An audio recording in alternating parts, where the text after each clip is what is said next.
আসসালামু আলাইকুম। কেমন আছো আমার প্রিয় সকল বন্ধুরা? আশা করি তোমরা সকলেই অনেক অনেক ভালো আছো, আনন্দে আছো, সুস্থ আছো। আলহামদুলিল্লাহ আমিও অনেক ভালো আছি। আমার সকল বন্ধুদের জন্য রইল অসংখ্য ধন্যবাদ। অনেক অনেক ভালোবাসা ও শুভকামনা। তো আজকে আমি তোমাদের সঙ্গে শেয়ার করতে চলেছি ভাপা পিঠে রেসিপি বা ঢুকি রেসিপি। তো তোমরা হয়তো সকলেই বলবে, এ আবার কেমন রেসিপি?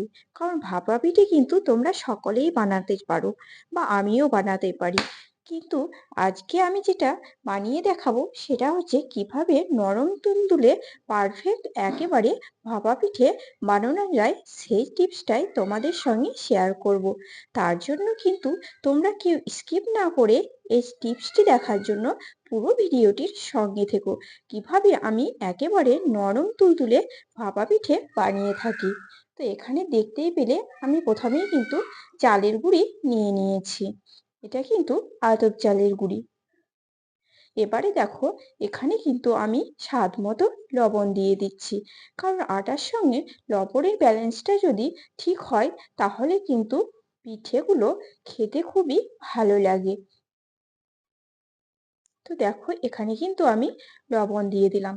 লবণ দিয়ে সুন্দরভাবে প্রথমেই কিন্তু আমি মিশিয়ে নিচ্ছি। এখানে কিন্তু আমি একেবারে শুকনো চালের গুঁড়ি নিয়ে নিয়েছি। এটা কিন্তু কয়েকদিন আগেরই চালের গুঁড়িটা। তো এবার দেখো, এইটাকে আমি খুব সুন্দরভাবে কিভাবে নরম তুলতুলে ভাপা পিঠে বানিয়ে নিই। দেখো, লবণটাকে কিন্তু আমি মিশিয়ে দিলাম। লবণটা মেশানো হয়ে গেছে। এবারে আমি এর মধ্যে একটু একটু করে জল অ্যাড করে দিচ্ছি। দেখো, আমি কিন্তু অল্প অল্প পরিমাণে জল দিয়ে দেব, আর এভাবেই কিন্তু ঠেসে ঠেসে মেখে নেব।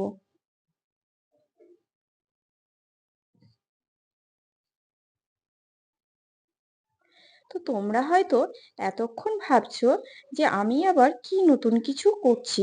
নতুন কিছুই না, তোমরা ভাবছো একই রকম পদ্ধতিতে আমি এটাকে বানিয়ে নিচ্ছি। না, এটা কিন্তু আমি একইভাবে বানাচ্ছি না। যেটা মেন হচ্ছে সেইটা হচ্ছে যে এখানে কিন্তু সবাই একেবারে ঠান্ডা জল ব্যবহার করে থাকে, যেটা কিন্তু আমি একেবারেই করলাম না। এখানে কোনো ঠান্ডা জলই আমি দিচ্ছি না। যে জলটা দিচ্ছি সেটা কিন্তু উষ্ণ গরম জল।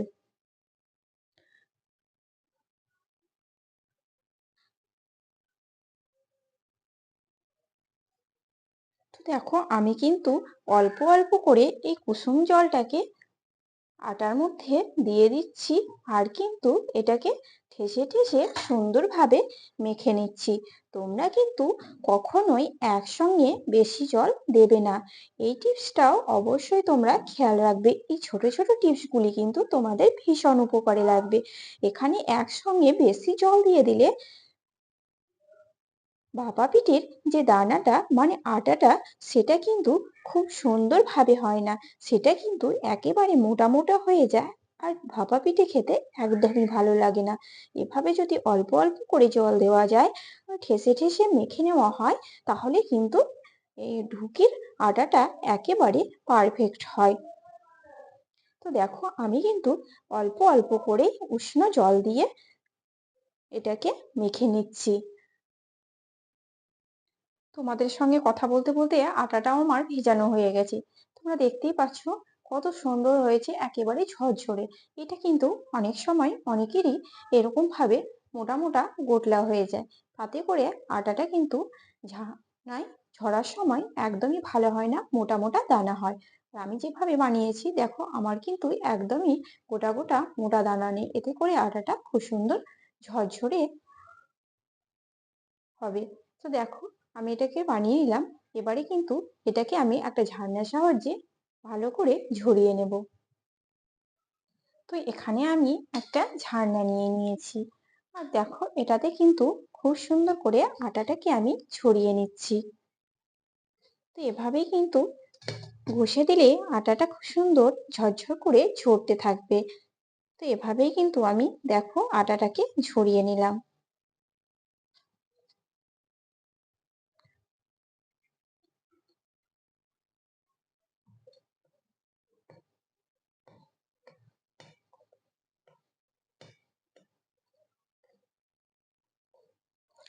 আজকে তোমাদের সঙ্গে আমি আরো একটা টিপস শেয়ার করব, যেটা হচ্ছে খুব সহজেই কিভাবে আমি এই ভাপা পিঠে বানিয়ে থাকি, একেবারে হাঁড়ি লেপালেপির ঝামেলা ছাড়াই। তো তোমাদের একটুখানি দেখিয়ে দিই ঠিক কেমন হয়েছে। তো দেখতেই পাচ্ছ কতটা ঝরঝরে আর একদমই সরু সরু দানা হয়েছে। এবারে এভাবেই কিন্তু আমি সব আটাগুলোকে চেলে নেব। তো দেখো সব আটাগুলো কিন্তু তোমাদের সঙ্গে কথা বলতে বলতেই ছড়ানো হয়ে গেছে।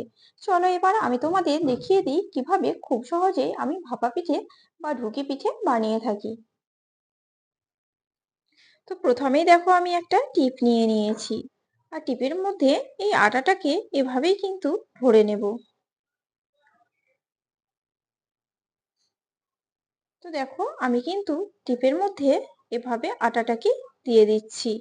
তো তোমরা পুরনো চালের গুঁড়ি হোক বা নতুন চালের গুঁড়ি, তোমরা কিন্তু এভাবেই উষ্ণ গরম জল দিয়ে বানিয়ে নেবে নরম তুলতুলে ভাপা পিঠে।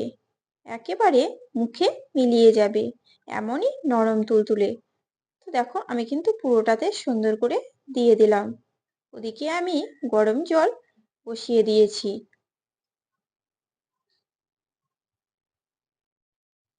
তো এখানে কিন্তু আমি প্রেসারের মধ্যে জল দিয়ে দিয়েছি, আর জলটা ফুটে কিন্তু দেখো বাষ্প বেরোতে লেগেছে। এখানে এবার আমি দিয়ে দিলাম এই টিপটাকে। এখানে একটা সাদা কাপড় দিয়ে ঢেকে দিচ্ছি, এটা অবশ্যই তোমরা না ঢাকলেও হবে। এবার দেখো কত তাড়াতাড়ি আমি 5 মিনিটে 15 থেকে 20টে পিঠে তুলে তোমাদের দেখাবো। তো দিতে দিতেই কিন্তু ভাপা পিঠে একেবারে রেডি হয়ে গেছে। এটা যতক্ষণ শুধু দিতে সময়। দেখো এখানে কিন্তু আমি আরো একটা ভাপা পিঠে দিয়ে দিলাম। এটা কিন্তু হতে একদমই সময় লাগে না। তো এটাও কিন্তু হয়ে গেছে। তো এভাবেই কিন্তু সব ভাপা পিঠেগুলোকে আমি আলহামদুলিল্লাহ গরম গরম ভাপা পিঠে কিন্তু আমার রেডি হয়ে গেছে।